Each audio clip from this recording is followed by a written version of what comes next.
Hey, can you hear me? Look, check it out. Ignite Her has launched. It is 2025. I'm just picking up clothes from one of my friends who had some extra clothes to help out the Ignite Her program. If you have any gently worn business attire, clothes for women who are out here doing the work but maybe do not have the clothing that they need to get the job done, we need your old clothes. Hit me up in my inbox or through House of Peach. The program is called Ignite Her, where we provide clothing to women who may be transitioning from one job to the next and maybe don't have the means to buy clothes. It could be going from working at McDonald's to now working in an office. So we're looking for gently worn business clothes. Make sure y'all hit us up, all right? Please hit us up. We need those clothes. And check right below there. If you're not in the state of Delaware, you can mail them to us. Or if you're in Delaware, we'll pick them up. Y'all have a great evening.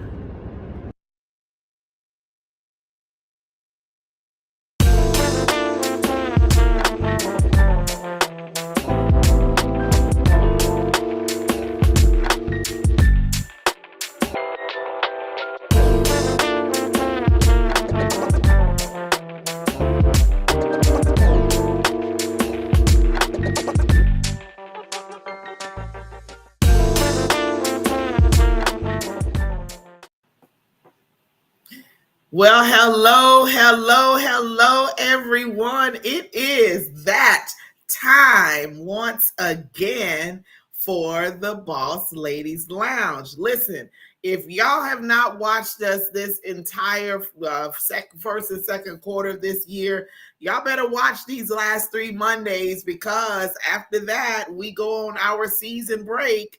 And y'all know we don't come back until the beginning of the following year. So you better be watching, you better be subscribing. We have an app that's coming out that is going to be so amazing that will keep you informed of what's going on with us. I have my beautiful, amazing, intelligent, all around wonderful person, Morgan, here with me. Hey, Mo. What's going on? Hey, right back at you, sis. Right back at you. Oh, now before I forget this, because I meant to ask you, are you still What? coming next weekend? Yeah, girl, how about that? Like, really came and went. So, yeah, that's still on my calendar. So, Okay, because I got I'm our VIP tickets. listen, I exactly. went I'm gonna just get I that went out flight. to I went out to brunch with Makilia 2 Sundays ago, Okay. and we had a really good time. She is straight up hilarious. And so we were talking about the tickets and the show and all of that. And she gave me our VIP tickets so we can sit in VIP. I'm So we're excited. excited. Yeah, absolutely. So y'all, I wasn't on last Monday. No, we had to cancel last Monday's show. Yes. The Monday Mhm. before that, was traveling and I was exhausted, so was not in the headspace. So Morgan held it down. I did. Now listen, this is the funny thing.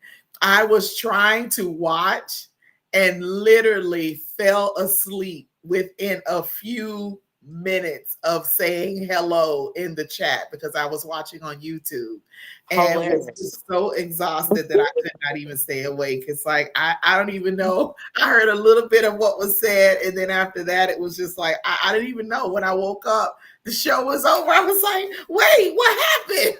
Gone, just gone. This is what happens when you do all of this traveling. I have to find that balance. So yeah, and my body said no.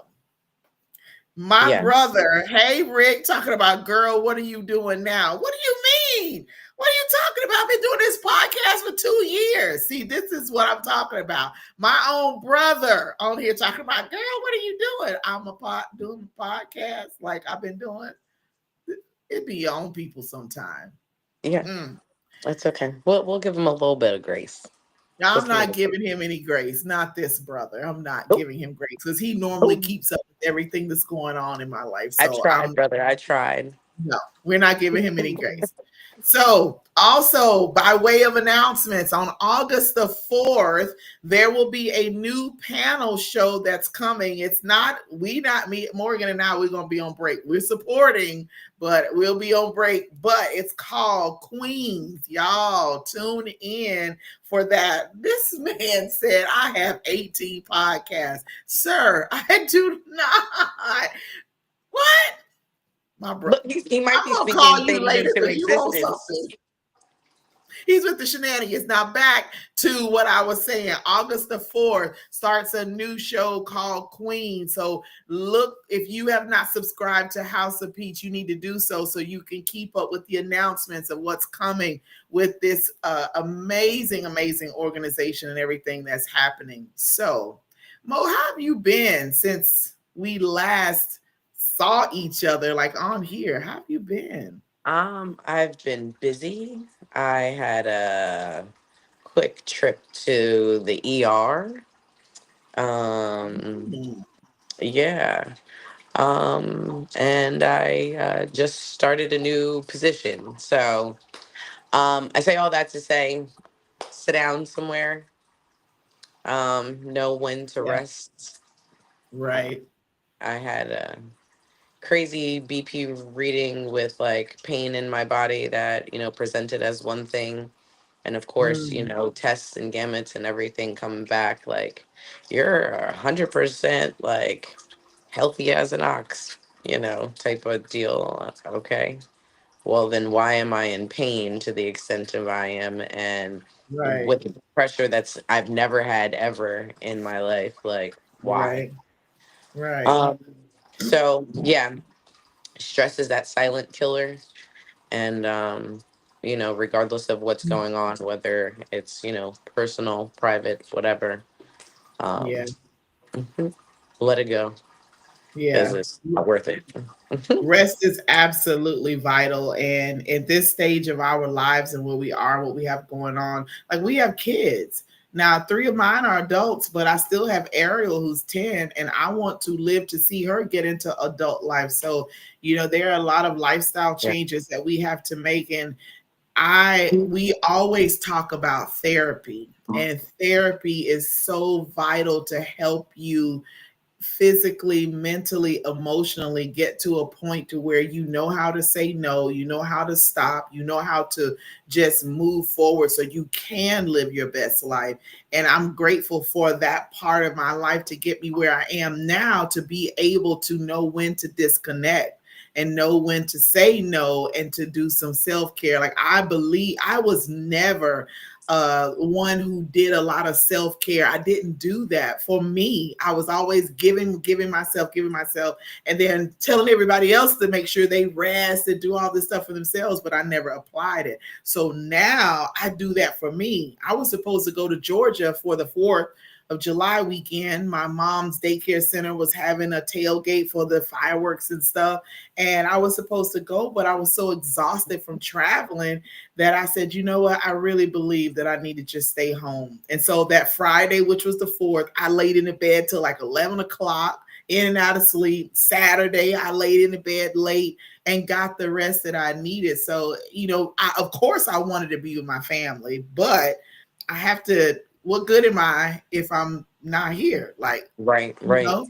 So being able to understand your body, our bodies are so amazing. It will let us know when there's something wrong if we take the time to listen and then follow through with it. So you got a wake up call. Like there needs to be Yeah. some changes here, ma'am. Yeah. Otherwise, yeah. I was seeing it in dreams as well.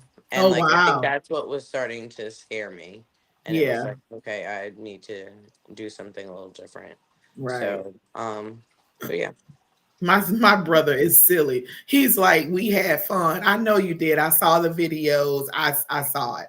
But Uh-huh. there will be another time for us to get together and have a lot of fun. So on this Exactly. evening, you see our topic is boss energy in a boys club. Now we know that we live in a male dominated world. We all know that. We all are aware of that. However, we as women can make a mark and make ourselves known and our presence known, and just how creative and how amazing we are, even in that. I know in surgery, the surgeons are, there's a lot, I believe the ratio of male to female surgeons, there's way more male surgeons than females.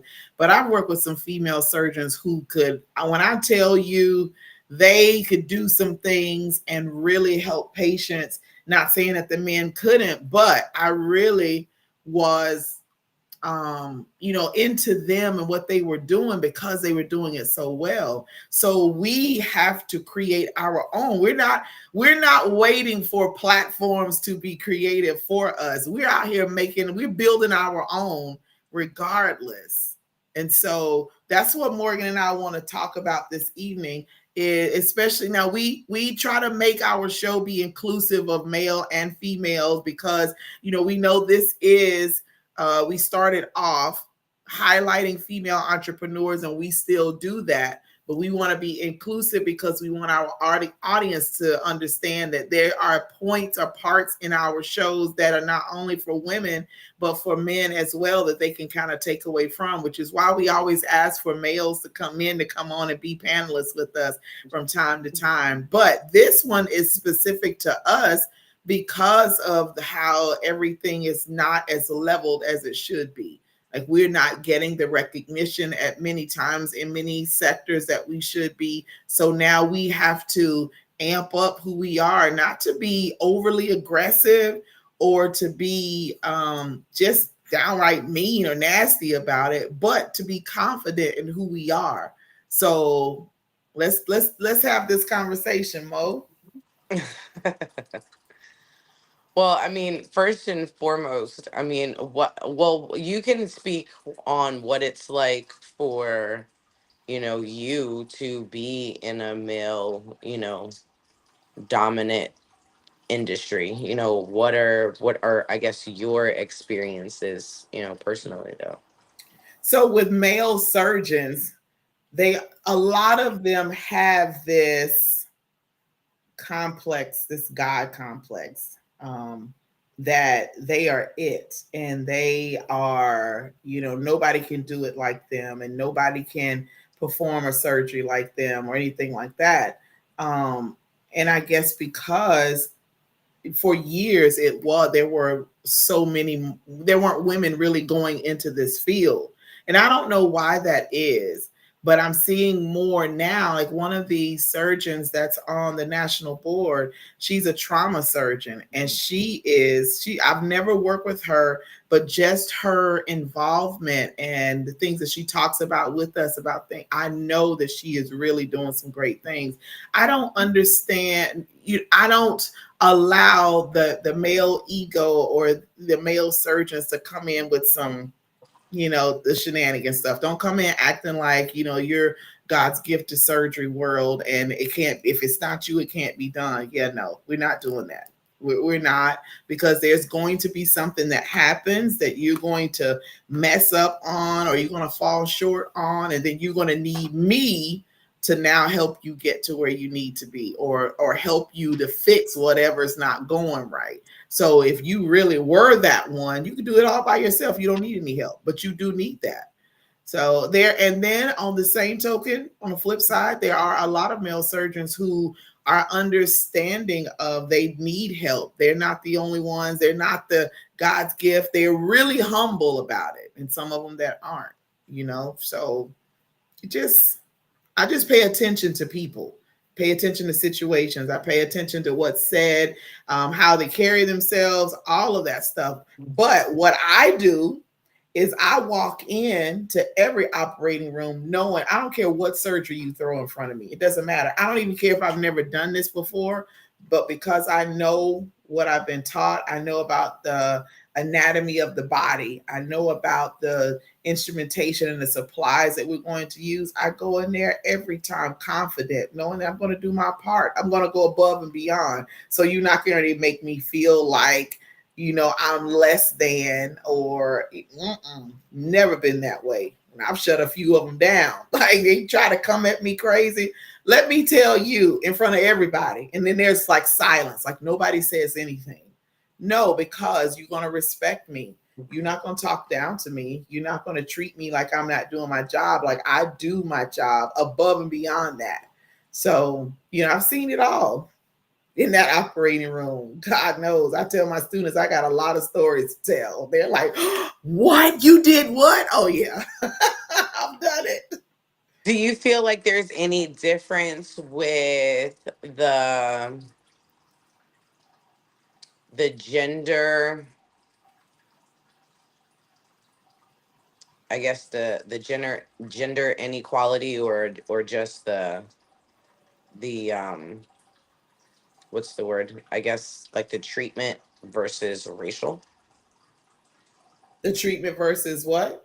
racial, like, because a lot of the times it's twofold for us as Black women Mm-hmm. to walk into a male dominated space and let it be a white male dominated space at that, and then, as you are saying, you're showing up with this skill set and knowledge and all of these things, and now it's about having to prove yourself. It's about and I have not had any issues with that because I've always been confident in what I've been trained to do, my skill level. Even when I wasn't confident in who I was outside of surgery. So I was operating, and this is so crazy. And then you brought this, made me think about this is crazy. When I didn't have my confidence level or felt secure in me as a person, me as a surgical technologist slash first assistant, oh, I'm that person.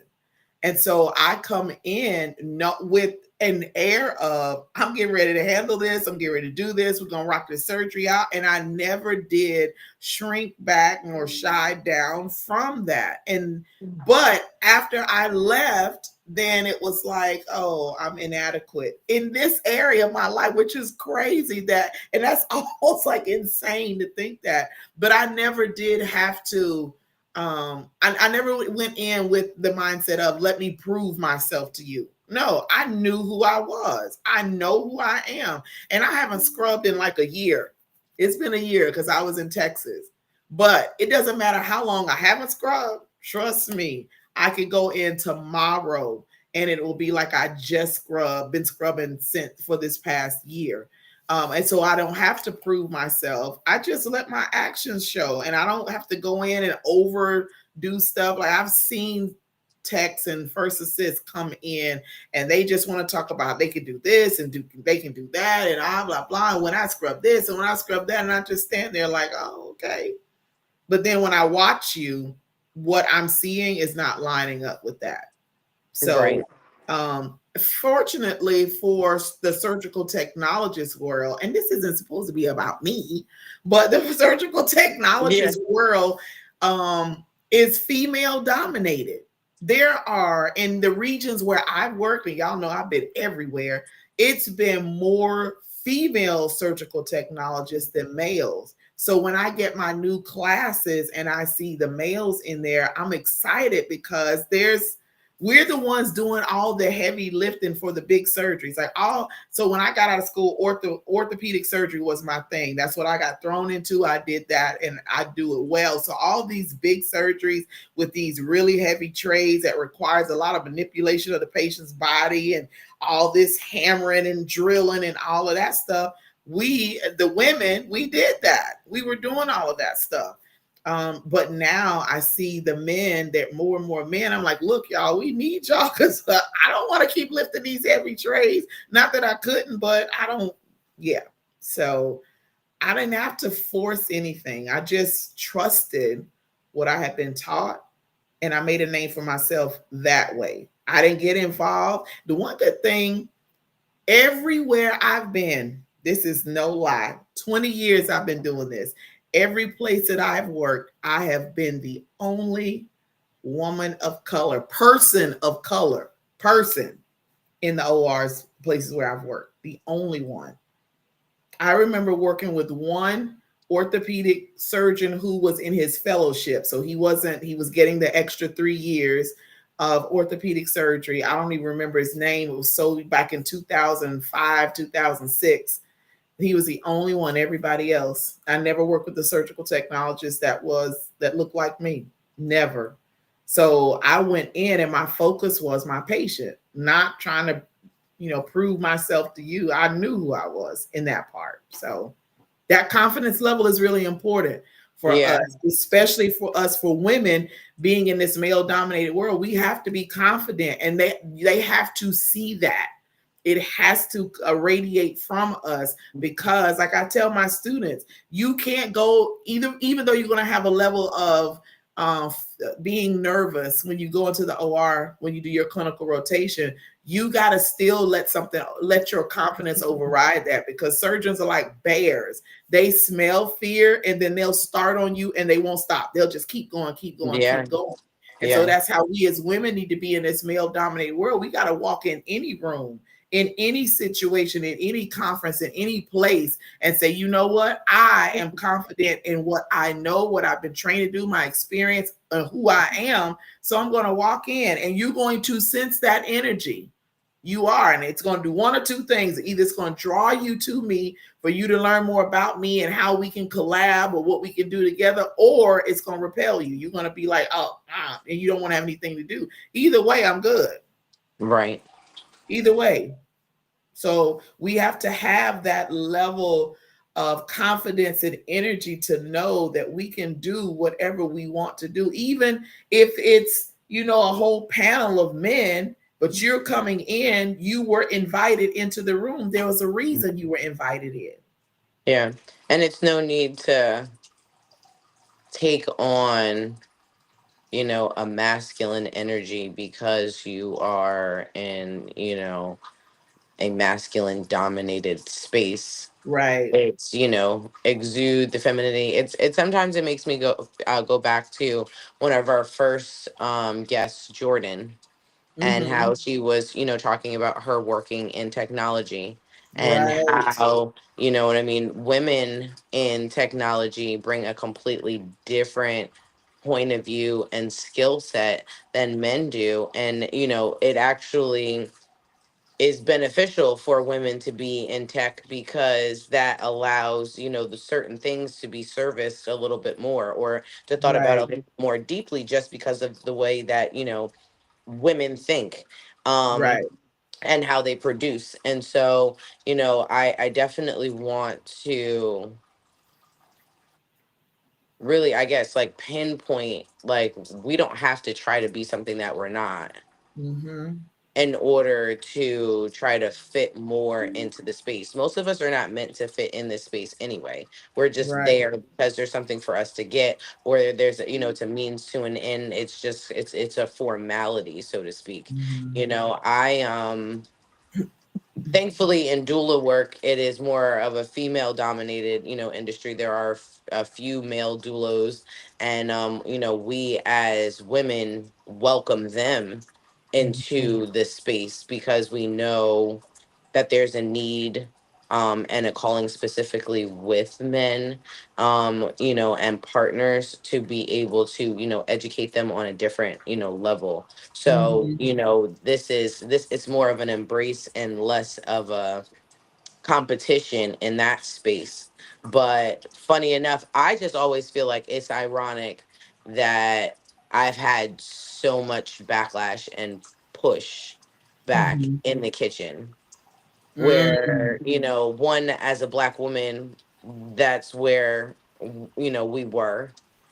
Two, just as a woman in general, you know what I mean? Traditionally, we're in the kitchen. And so to have to Right. fight my way in the kitchen.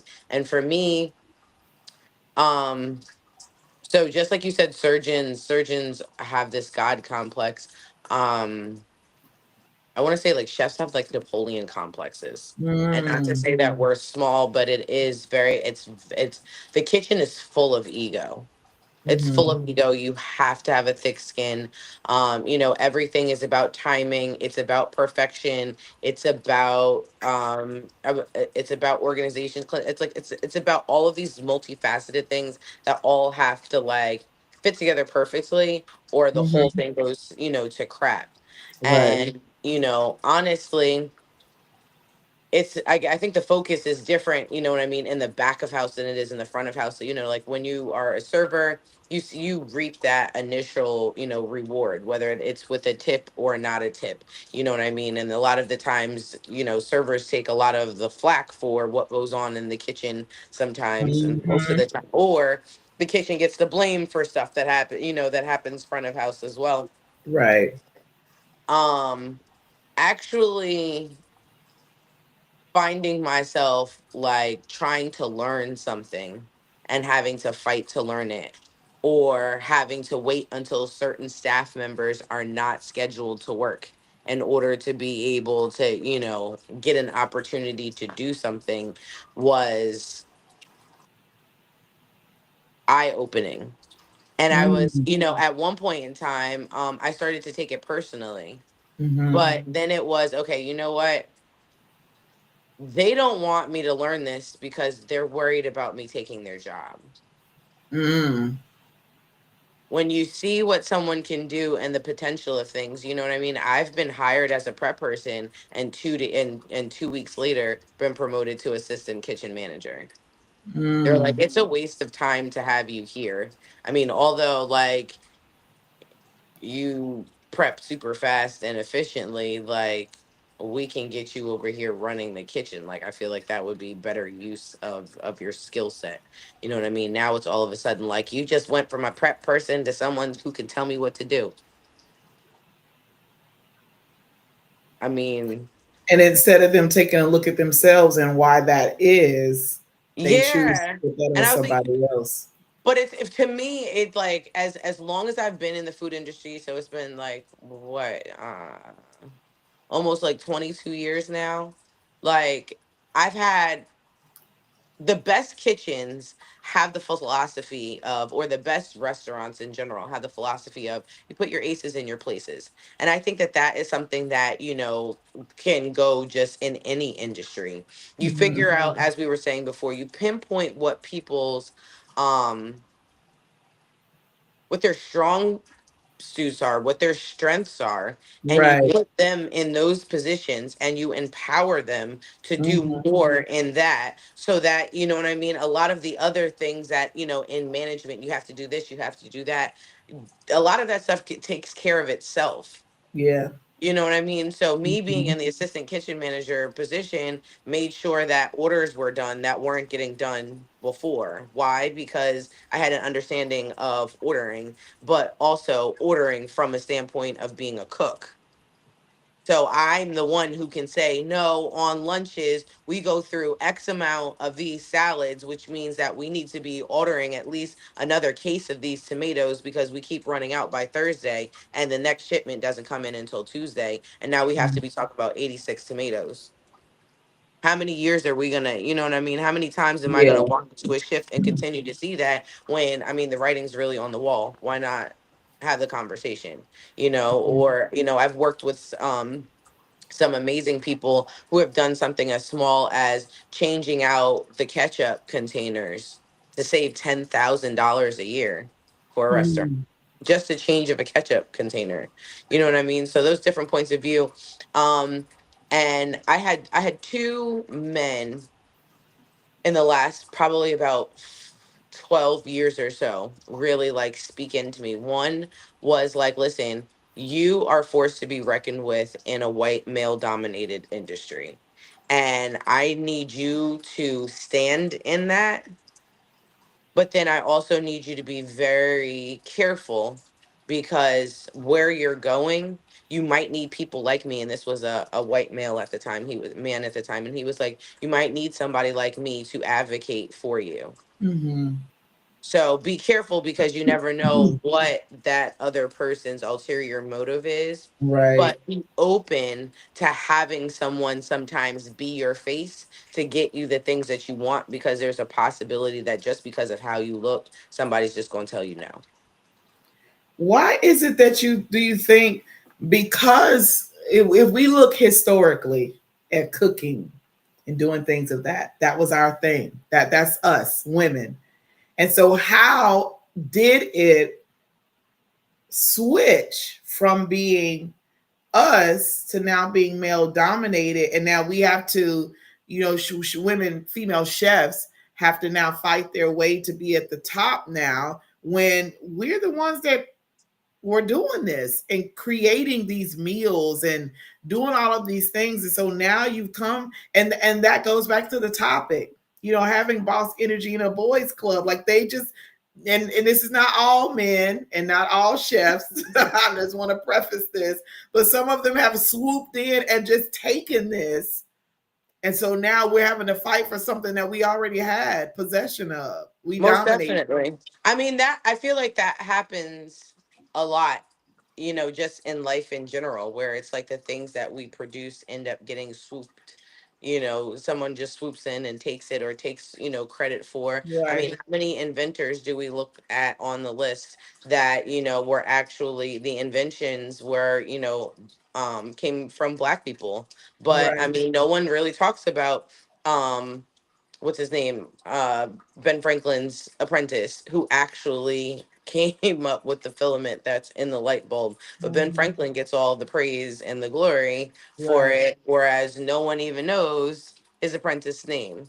You right. know what I mean? So like I think it's one of those things. I think it ends up being an ego thing. I think when we go back really looking at society and community as a whole, it wasn't until, and I think I was having this conversation recently. It was like it wasn't until like the 1940s that our sense of community and even household changed, where the man was going outside of the house to actually go do a job and was leaving his, his wife and family there, where at, like the whole family unit was, everyone was home, the children were home, the husband and wife, they were home, and they were doing certain things, you know what I mean? So it might have been that. And I don't want to say like that cooking has a gender role. It's, society has made cooking a gender role, Mhm. you know what I mean? But then you can also look at it and be like, okay, but here you have Gordon Ramsay, like, so what are we going to say with that? You have Andrew Zimmerman, like, we can Guy Fieri, like, we can name off a whole bunch of these, but then how many women can we actually name off to? Yeah. We can be like, oh, I know that woman with the glasses that looks like Tracy Ellis Ross, why don't we know her name? Mm-hmm.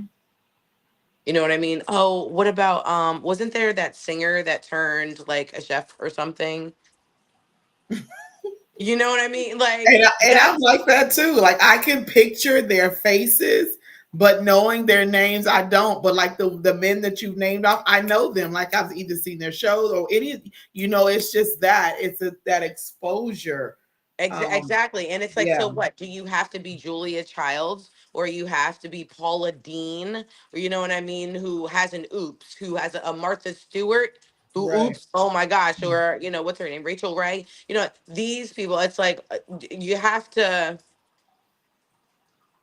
be so big and be doing still homemaker-ish things. Mm, You know what I mean? And that's not to take anything away from Julia Child. That's not to take anything away from these women, but I feel like sometimes we get, just like actors and actresses get typecasted. I feel like women sometimes in our own fields get typecasted into certain things at times, or mm, we get pushed, especially when it is male dominated, into like a corner in a box, and it's still like, stay over here and you can't do anything but right. that, you Right. know and I think it is about filling up this space with your own stuff. I mean, to be honest, it's a big reason why I kind of went out on my own. I got tired of being told what to do by men who like weren't even thinking. Like Mm-hmm. for me, it was like common sense. As long as I've been in this job, it doesn't matter how many restaurants you've been in, how many whatever you've done as far as food is concerned, certain things are standard. Right. And you know what I mean? It's like how many times you it's like kind of even as like a parent, how many times and how many ways can you say the same thing to a child expecting them to do a very simple task that you know they're capable of doing? You know what I Right. mean? Sometimes you're in the kitchen and it's just like, really? I remember taking a job one time and they wanted chicken, like full pieces of chicken to be cooked within like a 6 to 8 minute ticket time, because that's how much time they wanted from the time the server put the ticket into the computer and the plate hit the table.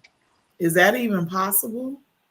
It's possible if you're a boss like I am, who kind of figured it out after a while, because I went through the training. At no point in time did any of that training prepare me for knowing what I figured out and how to make that happen. Mm-hmm. Because it's virtually impossible. A wing doesn't even cook in 6 to 8 minutes, let alone a breast or a thigh. Mm-hmm. So no, there's a system that you have to have in order for that to be actually in order for that to happen. And so it took me about a week to construct that. So 2 weeks in, now I've got that 6 to 8 minute ticket time, which is better than they had since they had opened. They were running on about 15 minutes. So I was like, I took you from 15 to that 6 to 8. And even on our busiest day, we're still running a 12-minute ticket time. That's pretty good.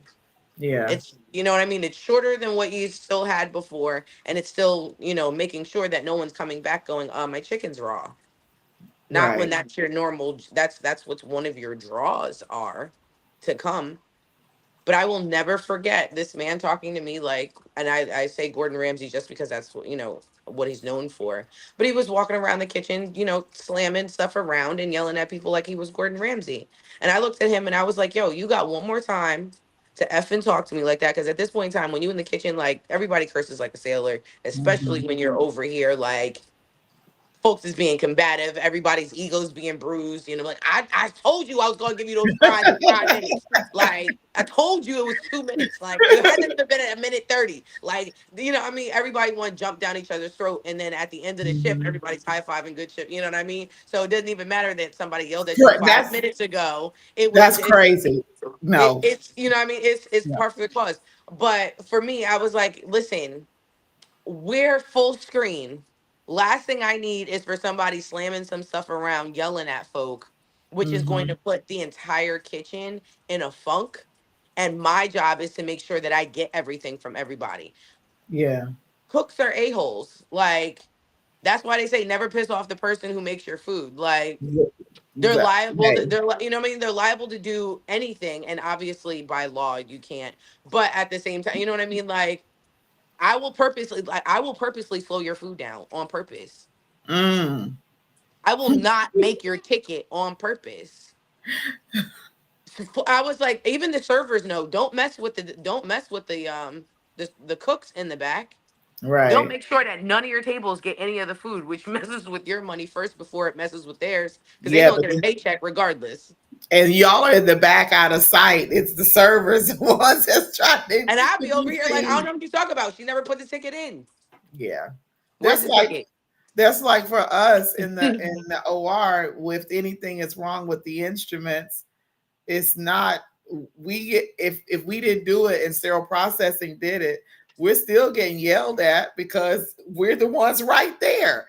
You didn't process this, you didn't sterilize it, but you're responsible. Like, I didn't even do that. So then I came out the gate when I graduated from school. I came out the gate checking stuff like, oh no, I will not be yelled at for something that was Yes. not. If I'm going to get yelled at, it's going to be something that I did, not for somebody else. I'm not doing Absolutely. that.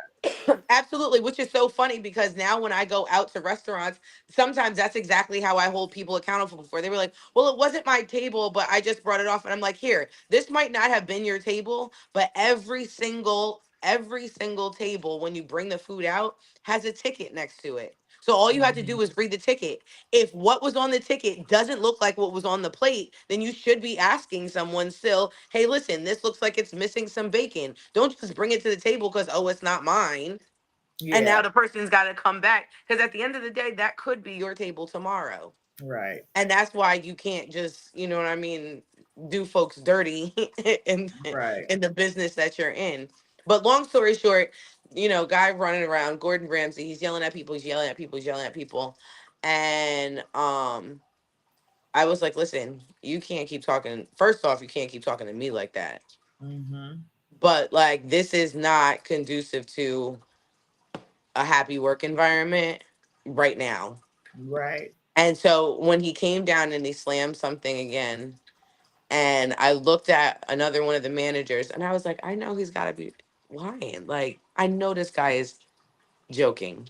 Mm-hmm. And apparently he didn't like the fact that I said that. So he was like, yo, get off my line. I was like, gladly. I didn't even take, I think I took my apron off and I just walked out. I didn't even clock out. Wow. I was like, you know what? I'm gonna run his clock up until he realizes that I'm not even there. I was so mad because I was just like, you're kicking me out of the kitchen because you are in disrupting the flow. It was Mm-hmm. already like I talked to one person. So I'm in the kitchen, the other person's on the outside of the kitchen, and they're the ones that are in charge of the servers. So it's easier so you don't have 9 million people talking all at one time. Mm-hmm. He's letting me know what he needs in order to make sure that a table is done. I'm making sure that he knows what's coming up next, whatever the case may be, as well as, communicating with the six other stations of people to get things together. And so now he takes the one person out for communication, and then he starts talking about tickets that are like three people down. Sir, Mm. can we deal with number one first? We'll get to this person in a minute. But you asking Right. for stuff that don't like we're not over there. We're right here. Mm-hmm. And then wanted to argue about the system. And for me, it was just I that's why I became a boss. If Yeah. I'm gonna do this, I'm going to teach people the correct way of doing it. I'm gonna teach people the correct way of talking to someone in the kitchen. It's all right to be up in arms. It's all right to, have that sense of whatever. And you know what I mean? Look, it's gonna happen. A kitchen is a kitchen is a kitchen, and cooks are cooks are cooks. But at the Right. same time, like there's a way of doing it in order. There's a way of doing things respectfully. There's a way of getting certain things done in decency and order, which at the end of the day does affect the outcome of the business. Mm-hmm. I got Yeah. tired of being an employee that cared more about a business sometimes than the actual owners did. Like, why am Mm. I over here breaking my back to make sure that the health department doesn't shut you down? And you clearly don't want to hear anything I have to say when I told you that that needed to be fixed 3 weeks ago. Right. And I told you that. Why? Because I've been in enough kitchens with enough inspections to know exactly what it is that they're looking for. Yeah. Yeah, I had that an experience similar like that with the surgeon. He Italian, loudmouth, just knew everything. When I started working at this hospital, he had made everybody cry. The nurses, the techs, they had all been crying because of him. And I was like, yeah. So I'm working with him. And of course, I know what I'm doing. I come in, I'm handling things. And he was having difficulty with some step of the surgery that he was doing.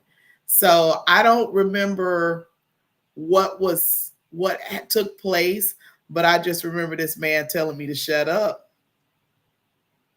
I was like, excuse me, when I tell you I went from my voice being here to being here, like, you will not talk to me that way. I said, my parents don't tell me to shut up. And the way that it was going, I had to have this energy to stand my ground. Like, you are not going to do me like you've done everybody else. You will not have me in a corner crying. You will not have me walking away from what I'm supposed to do because of you. Yeah, that's not getting ready to happen. And Yeah. so I stood my ground, and we went toe to toe. Patients sleep on the table. anesthesia folks standing up there like, oh Lord, what are we gonna No, but do? exactly, The big nurse, eyed and the nurse sitting in the corner like, I'm just gonna sit right here. Not gonna, his PAs that were scrubbed in with him were like just looking down, not saying one word. And I'm like letting him have it. But I had to do that to let him know, you're not getting ready to run over me, sir. You're not getting ready to control me. yes, You're not getting ready to do none of this stuff you did to them. There's a yes, new absolutely. sheriff in Yeah. town, and her name is April. It ain't happening. And I never had any more issues with Yeah. him See, so ever. besides exuding confidence in your own right, it is also about being able to set boundaries and Right. exercising them so that Exactly. they're not tested. I remember when my mom first started out working, she was actually working for Giuliani, and he would wait until almost the end of the day to want to pull her in and do some dictation, which would then have my dad having to sit, at the bar waiting for her to get off because they were supposed to Mhm. be getting off around the same time. So now he's sitting around just waiting. My mom's like, I'm not trying to have my husband sitting at the bar every day, you know what I mean? Because he wants to decide, like, at 10 minutes to 5 Mhm. to dictate work that could have been done hours ago or whatnot. And so Right. her mentor at the time was like, listen, you got to let your yays be yay and your nays be nay. Right. If your hours are from 8 to 4, then your hours are from 8 to 4. If he's asking you at 3:55 to do something, if it's not something that's going to take you 5 minutes to do and you clock out at 4 o'clock, you let him know that's something that I can be able to do tomorrow and handle it. Oh, you need it now? Well, then I guess you should call somebody else to do that because that's outside of my window of availability. You That's have to be right. able to set certain boundaries, or else people are just going to walk all over you. And That's right. if you do it one time, that says that you have the ability and the flexibility for them to do it again. So if you don't Mhm. want to be asked to do something, this is whether you are, employed by someone or just you operating your own business. If Right. you're not willing to extend that on a regular basis, don't go ahead and say yes unless you make a stipulation where it's like, this is the only time that I have this availability, which is why I'm doing this. This is not my other than that, this is not my availability.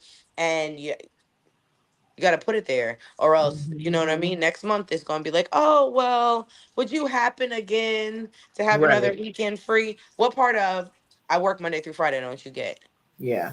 And once you show that, once you stand firm and allow this energy to exude and to show that strength, then like with this surgeon, after I did that, I was hoping, see, my plan backfired on me. So my plan was, I'm getting ready to go at it with this surgeon. He's going to be like, I don't want her in my room. And so then that will be one less knucklehead that I have to deal with in surgery.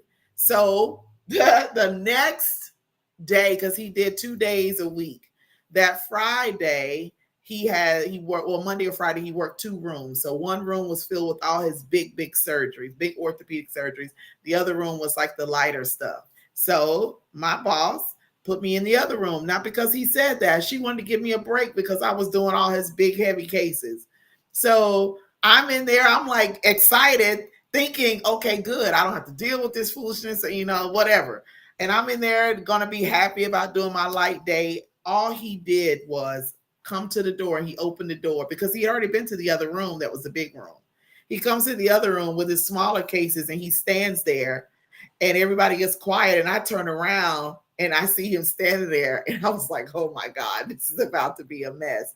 The next thing I know, he goes out to the manager. It's like, why is April in that room? I need her in the other room. And I'm like, well, we just went toe to toe the other day. You need me over here when I just ran you up one side and down the other.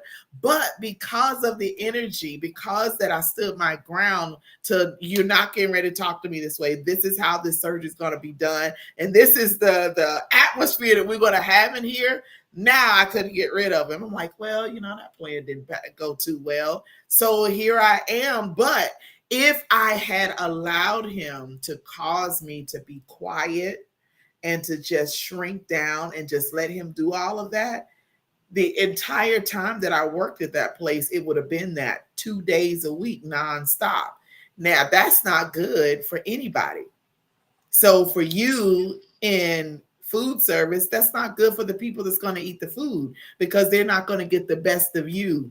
They're going to get something Right. that's not. And then for me in surgery, my patients are going to suffer from that, which means they could get an infection. They could die on the table. 2 days later, they could be dead because I'm not on my game, because I have allowed that dominance from him to now Mm. do that. And Yeah. so Yeah. we as women have to, on a regular basis, not like you said, not take on that masculine energy. And I love that you said that, because we can still operate in our own strength and not take on that. We don't need to. That's what we're combating against. That's what we deal with on a regular basis. But if we stand in our own strength, our own energy, that we can make a name for ourselves. We can also, there will be an air about us that people know, okay, she's about business. She knows what she's doing. And if I connect with her, then I'm going to get where I need to. And she's not going to let me run over her. And I'm not going to be able to take control. Not getting ready to Yeah. do that. Absolutely. I think that's what the equality that, feminism really is about to begin with. It's not really like anything you can do, I can do better. Like, I Mm-hmm. mean, sometimes that's true, but that's Right. not like I don't think that that was a crux of of Mm-hmm.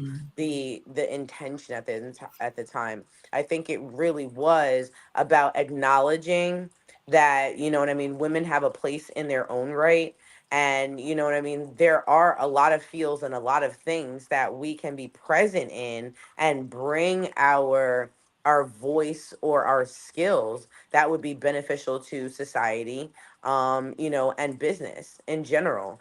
And there are going to be some things that honestly a woman's touch is going to be necessary. I can't Right. lie. Like I don't take any, I don't discredit any male OBGYN, but Right. sometimes, for me, I'm like, I would rather go to someone who has all the same parts as I do rather than someone who has zero idea what it's like to be Exactly. me.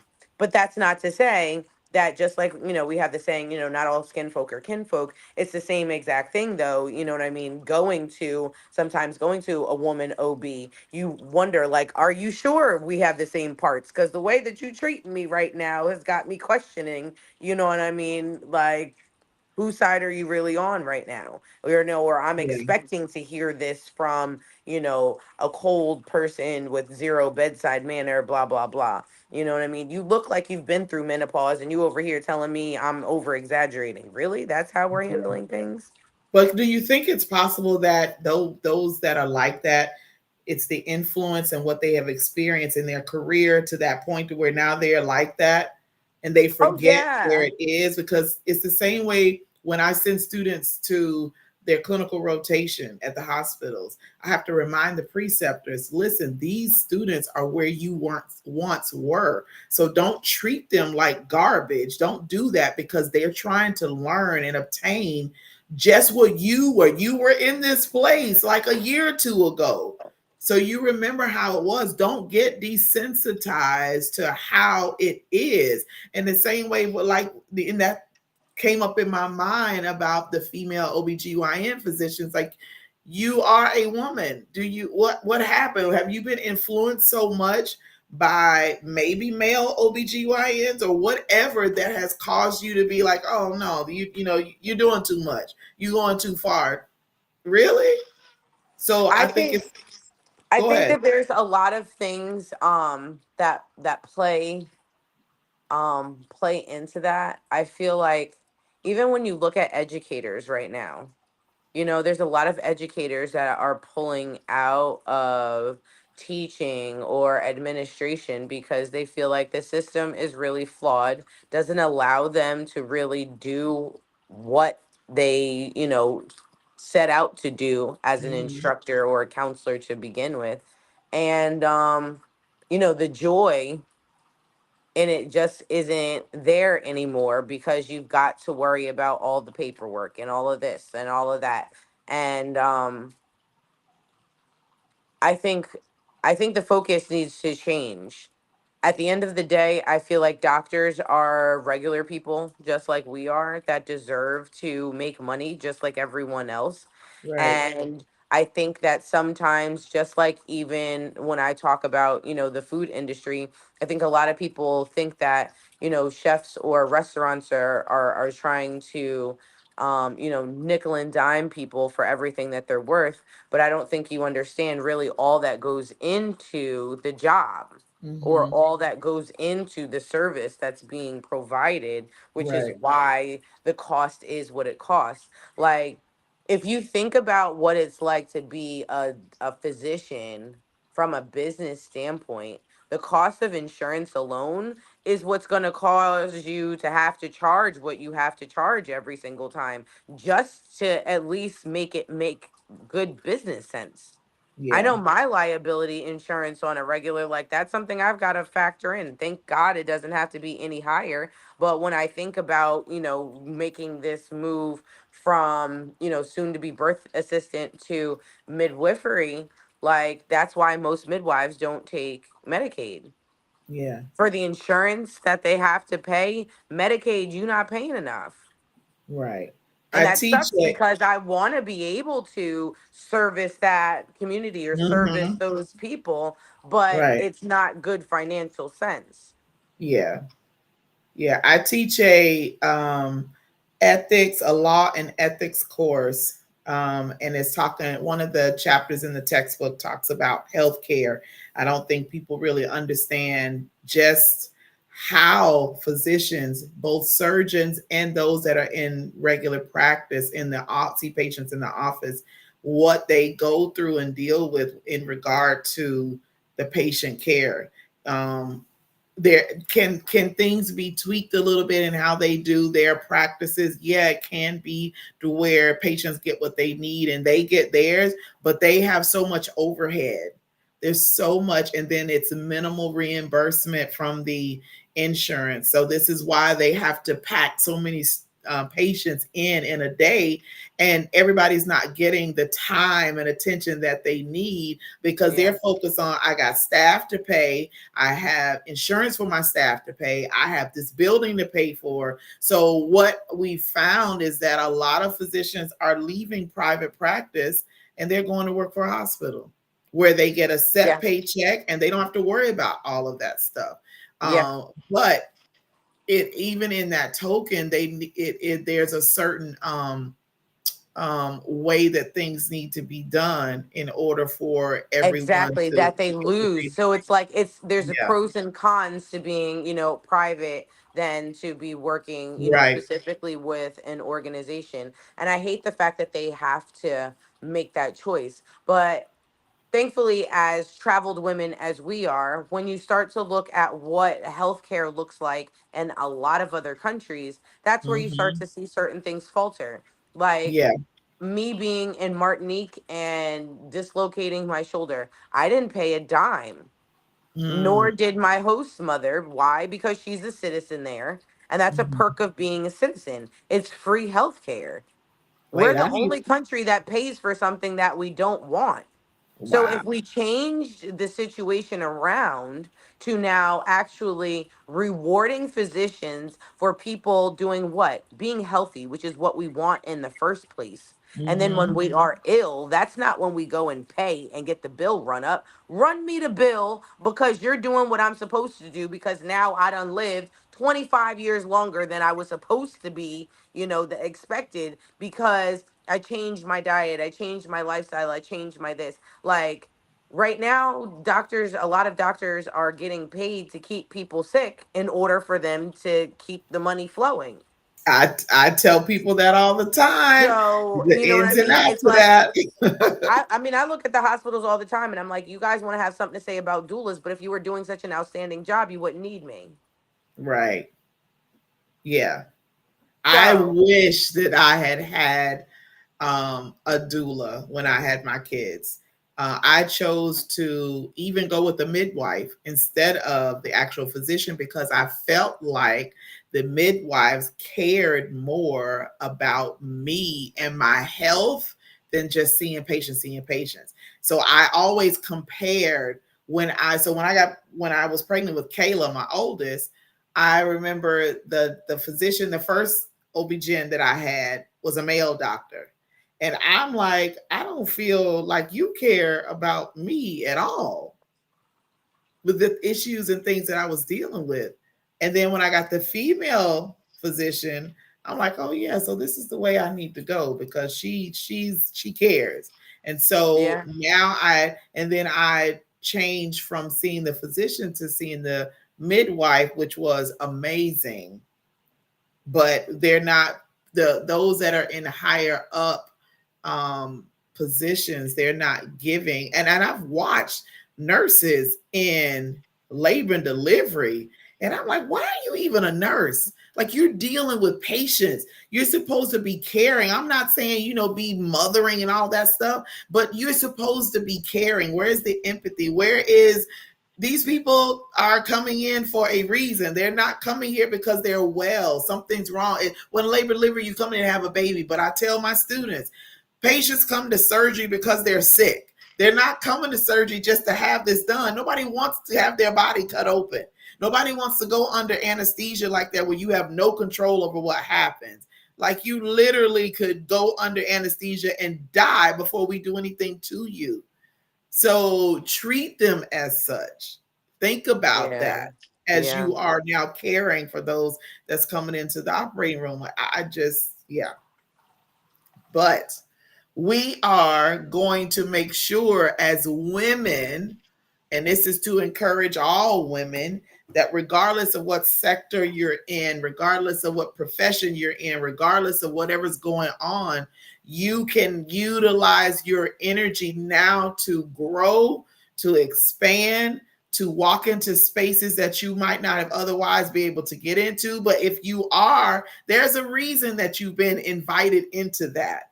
So don't go in shy and timid and thinking like, oh, I can't do this. And why did I get in here? And why? No, I'm supposed to be here. I'm supposed to walk in these spaces. And in this Yeah. world where we were talking from the beginning, our title is Boss Energy in a Boys Club. This is, it's a man's world. Like, it literally is. But we can make our mark. And many of us have made our mark. Like, we have in different areas. So continue to do that. Don't allow any kind of setback, any kind of snag, any kind of obstacle that comes up. Don't allow that to now make you second guess yourself, second guess your purpose, second guess what you're supposed to be doing. And you thinking, oh, well, then maybe this, let me just sit back. No, utilize that energy that you have and keep going, keep pushing. And if it's not for you, then there's going to be something internal. I believe in discernment. There's going to be something internal that's going to let you know, y'all, whatever y'all want to, God, Holy Ghost, Holy Spirit, into whatever y'all use. I'm not going to get into all that. I know what I use. I know what terminology I use. But you have to go with that to know, okay, this may not be for this time, or this is not the space that I need to be in. But don't Yeah. let your energy be zapped from that. Don't. True that. True that. Yeah. So with that, I think we are done for today. We have what, two more, three more, two I think Mondays, two three more. more, two more No. Mondays, two or three, and we will be gone for the rest of the year to revamp, to make some changes, make some improvements. But listen, all of that happens because of your support. Now, no, I'm not about to ask you for your money. This is not a money thing. This is about your time, attention, and how you help us expand. And so we are always looking for ways to expand, some things to do to improve, because we've been doing this podcast for 2 years now, and we've had a lot of traffic come through here, which is good. But there are yet more people that we need to reach. We've had guests from all over the world, literally people staying up 3-4 o'clock in the morning, their time, where they are in a different country, to be on our show. And we don't take that lightly at all. So in these next 2 to 3 weeks, We have these last Mondays to be on, and then we'll be planning for 2026. I can't believe like we're halfway through this year. Can you I believe that? know. It's going I just a know. tad too fast. Before you know it, my birthday will be back again, and I will be hitting the big 5-0. Listen, what about that party, man? We got to have it, and Oh, it's listen, not we going gotta to hurry be. up and party before I leave. So yeah, yeah, gotta get this Yes, together. yes, out of the country, not in the U.S. It's got to be out. Oh well, So good. Then that works. That works. Look, we got a couple things we on the got list. we got a Couple couple parties. spots we could hit. Yeah, yeah, yeah. So y'all, thank you so much for joining us this evening. Mo, you got any last words before we exit out of here?